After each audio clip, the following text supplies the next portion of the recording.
Vanguard.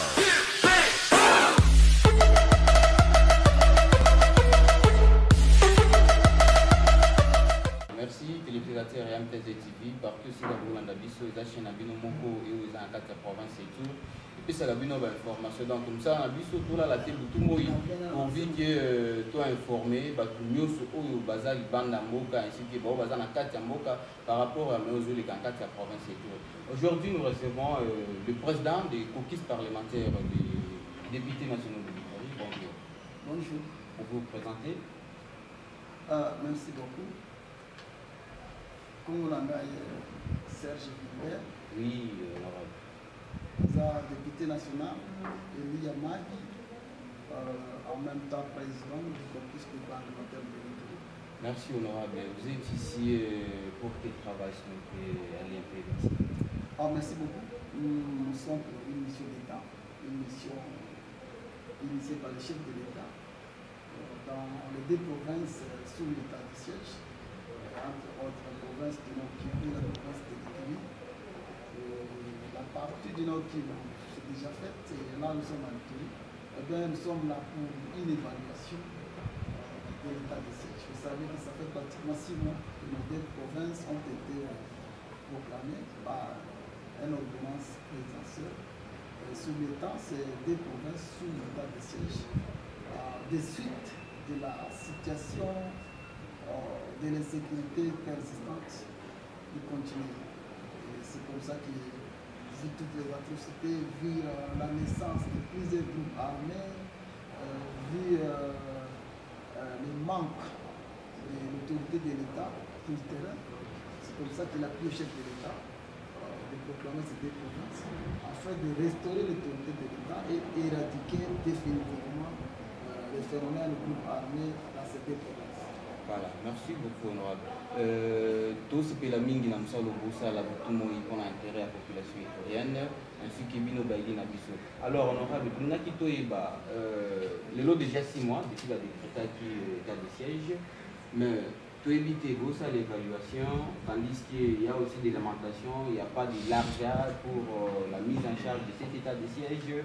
Il y a aussi certaines personnes qui disent que l'état de siège a été décrété précipitamment. Alors, on ne sait pas. Boye pour ça, l'évaluation, il y a 2 mois, où mon conseiller qui va moyen, je vais pour ça la totalité à 6 mois, monsieur.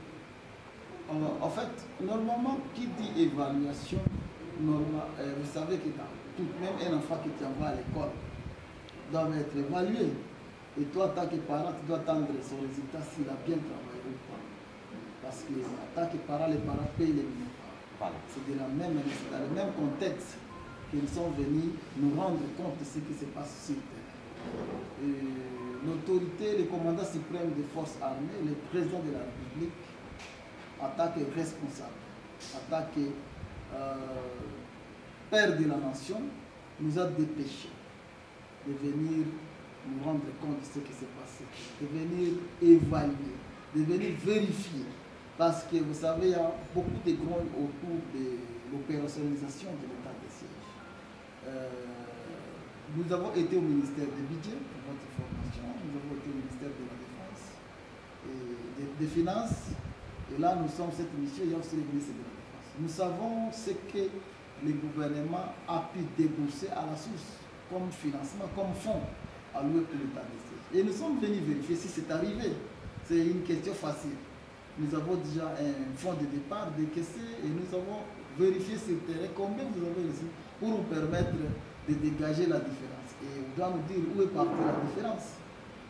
Nous avons déjà une idée sur le nombre de tenues militaires déployées ici, nous avons une idée sur le nombre des armes déployées ici. Nous venons vérifier si tout ce que le gouvernement central a dit envoyer sont arrivés. C'est un peu ça dans ce contexte que vous pouvez comprendre le terme évaluer, le verbe évaluer, ce concept évaluation.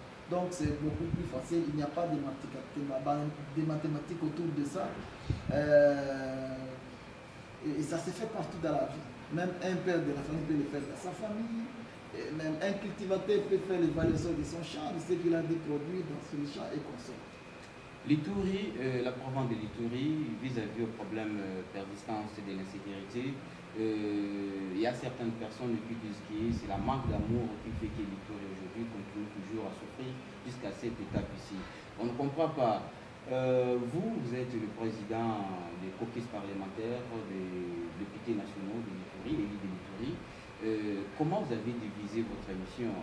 Il y a vous qui êtes venu avec votre délégation, ainsi qu'il y a un autre honorable, je peux dire le nom, Kassi Retiane, aussi élu d'ici, qui est devenu aussi leader de notre délégation. Est-ce que vous pouvez nous expliquer au moins qu'est-ce qui s'est passé? C'est une information que je viens d'apprendre. Je pense que je suis le président du caucus des parlementaires de l'Ituri. Et avant de quitter Kinshasa, nous avons quitté, tout le monde connaît, nous avons un groupe WhatsApp qui nous permet, un cadre, un forum qui nous permet d'échanger les informations à temps record et à temps réel. Et je pense que moi, ça fait pratiquement plus de 10 jours que je ne suis plus à Kinshasa. Je vous l'ai dit tantôt que nous avons pris tout notre temps pour l'évaluation dans la province sœur, province du Nord Kivu. Et avant de venir, j'avais annoncé, c'est dans les forums, tout le monde connaît que je suis venu par une délégation du pouvoir que j'ai dit confier à mon vice-président, qui est l'honorable Aouchai, Patrice. Et bien, quant à la mission dont vous venez de parler de Gracien, je ne suis pas encore informé. Je ne connais rien, je n'ai pas encore lu aussi dans notre groupe. Je ne sais pas si c'est une mission officielle ou peut-être une descente de routine, parce que nous avons aussi le droit de visiter nos bases. Je vais chercher d'entrer en contact avec lui pour en savoir plus, mais il ne m'a pas appelé jusque-là, je connais encore rien. Et quelle est la particularité de votre travail ici sur terre? Quelle sera la particularité? Parce que nous sommes en attente d'un bon entendement auprès de vous. Quel assurance se pouvait donner à la population par rapport aux travaux que vous êtes en train de faire? La particularité, excusez-moi, c'est que le chef de l'État a fait confiance à nous, je peux le dire à moi d'abord, comme le nouveau président du caucus. Vous savez, cette structure regroupant les parlementaires ont été toujours dirigés par les aînés, par les gens qui ont de l'expérience de 2-3 mandats.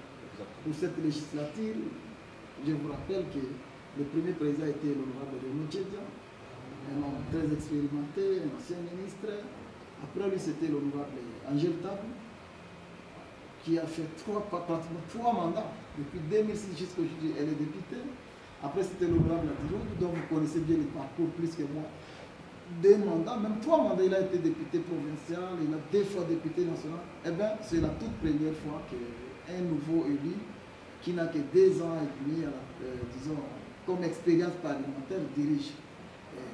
Si vous voyez déjà qu'un nouveau élu, à qui déjà le chef de l'État fait confiance, de diriger une si grande délégation, certainement que je peux dire que la particularité est là que le président m'a demandé de faire cette évaluation sans complaisance et sans tabou. Et je peux rassurer à tout le monde qui m'écoute que nous le ferons comme il nous l'a demandé. Voilà, merci. Vous soutenez l'état de siège, mais d'une autre partie, on se demande pourquoi vous ne voulez pas siéger au sein de l'Assemblée nationale, étant que vous soutenez l'état de siège. Ça, ce n'est pas de la cacophonie. Au contraire, je voulais dire que c'est vous qui semez une cacophonie dans votre question. C'est contradictoire. Vous dites, vous soutenez l'état de siège. Mais vous ne siégez pas. Justement, si je ne siège pas, cela veut dire que je ne soutiens pas l'état de siège.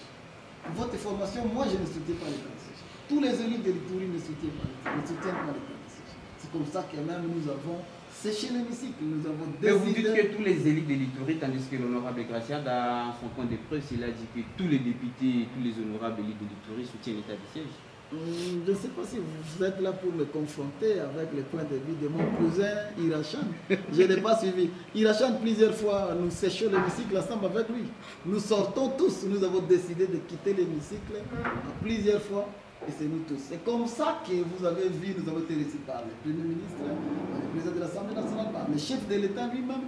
Tout cela parce que nous n'étions pas pour l'état de siège. Et pourquoi vous ne soutenez pas l'état de siège, honorable? Question de curiosité. Nous voulons un état de siège qui doit produire un fruit, voilà. Un fruit positif. Et nous sommes sur le terrain, nous représentons la population. La population fait pression de nous. Donc, disons que la position d'un élu en rapport avec l'état de siège, c'est justement la position de la population. Qui dit, parce que la proposition dit que rien ne marche. Vous nous reportez sur la situation, sur l'état de la santé de l'État du siège, qui est précaire. Et de l'autre côté, nous reportons là. Et les animateurs parlent que c'est positif. Donc voilà un peu cette contribution. Mais nous pouvons aussi dire que nous ne sommes pas 100% contre l'État de siège. Mais nous voulons un État de siège recadré. Nous avons parlé de la requalification. Nous voulons que l'État de siège soit quand même limité dans le temps et dans l'espace. On ne peut pas continuer des prolongations. Pourtant, là, nous violons déjà la Constitution. Donc, vous demandez, vous dites que l'État des sièges ne peut pas continuer avec des prolongations sans impact sur le terrain, tandis que les animateurs d'État des sièges aussi lancent des lamentations que non, il faut que vous, les élus nationaux, puissiez secouer les chefs de l'État pour qu'ils puissent disponibiliser tous les moyens possibles en fait que cet état de siège puisse réussir. Je vous l'ai dit tantôt, c'est l'objet même de notre mission. De l'autre côté, à Kinshasa, les moyens sont décaissés pour cet état de siège. On a mis à la disposition des animateurs les moyens. Nous sommes venus vérifier s'ils les ont réussi. C'est juste une vérification. Ouais. Nous ne sommes pas là pour sanctionner. Celui qui est mieux positionné pour sanctionner, c'est le chef de l'État. Nous allons faire notre rapport. Voilà ce que nous avons trouvé sur le terrain. Et voilà, lui va comparer à rapport à ces ça pour nous permettre de dégager. Voilà, pour terminer, honorable, un message à la base. À la base, je présente mes condoléances les plus sincères à la population tourienne qui ne cesse de tomber. Vous savez, ceux qui tombent tous les coups des balles et des machettes sont nos frères et sœurs. Et c'est dont l'avenir est en train de s'assombrir davantage. Sont aussi nos frères et sœurs. Et ceux qui tuent sont aussi nos frères et sœurs. C'est vraiment grave, c'est une autodestruction, chose que nous ne pouvons jamais tolérer. Nous demandons à ces tueurs de machettes de cesser sans condition les actes de barbarie, car les conséquences sont énormes. Vous savez, après cette guerre, nous aurons encore une autre guerre d'encadrement de la jeunesse. Il y a des enfants de la rue qui sont partout, il y a des femmes mutilées, il y a beaucoup de conséquences. Vraiment, ça nous choque et nous demandons à tout le monde de contribuer pour que la paix revienne définitivement. Merci mesdames et messieurs, c'est ici là nous mettons fin de notre émission. C'était votre journaliste Banzamina Georges. Aimez, abonnez et partagez. Merci, à la prochaine occasion. Merci.